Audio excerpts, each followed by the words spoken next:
Ti que fas aquí? Non souben que recostarlle. Pensei no foguete, na procesión, en miña nai. Viña a roubar pesebos? Non, señor. A min teñome dito que roubar é pecado.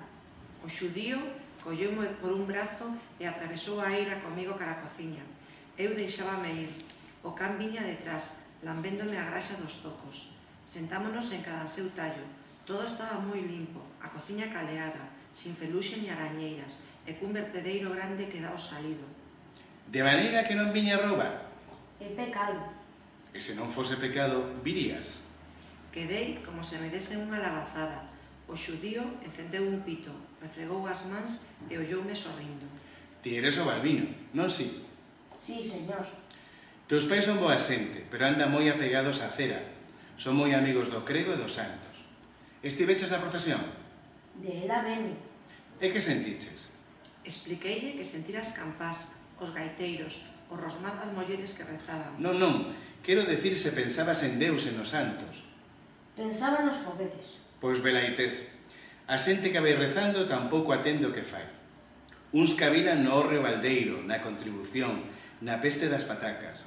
Outros tecen no pensamento as peores aduanadas e senten ata a cobiza da roupa boa que poidan levar os demais.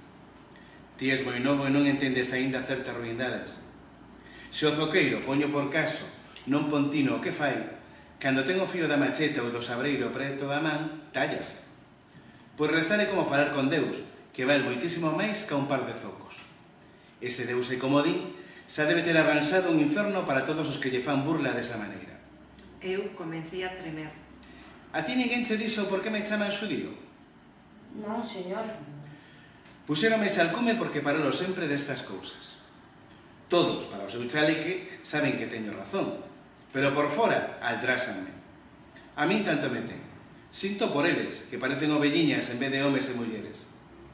Cada quen deulle a súa alma a agardar o cura, e o cura non fai máis que estragala. Ninguén pensa pola súa conta.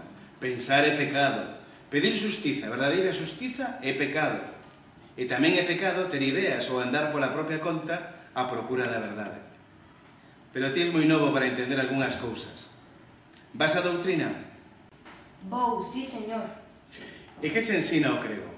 Fálanos da Trinidade, das oracións, da misa, dos 4 infernos. E vos entendedes polo dereito todo eso? Non todos son así. O cura de Ribán explica aos rapaces algo de catecismo, algo, porque senón xa o obispo tivese mandado sementar fabas. Pero tamén lles fai de aprender xeografía, historia, costumes das xentes de outros tempos e de outros países.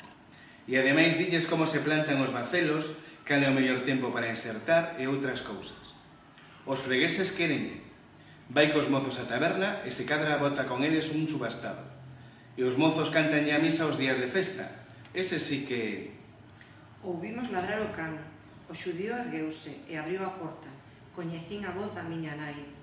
Doeu o corpo todo. Meu pai malloume coa corda. Non chorei, pero sentín tamén como se me doese unha cousa que non me doi. Que sei eu, como se me doese o alma.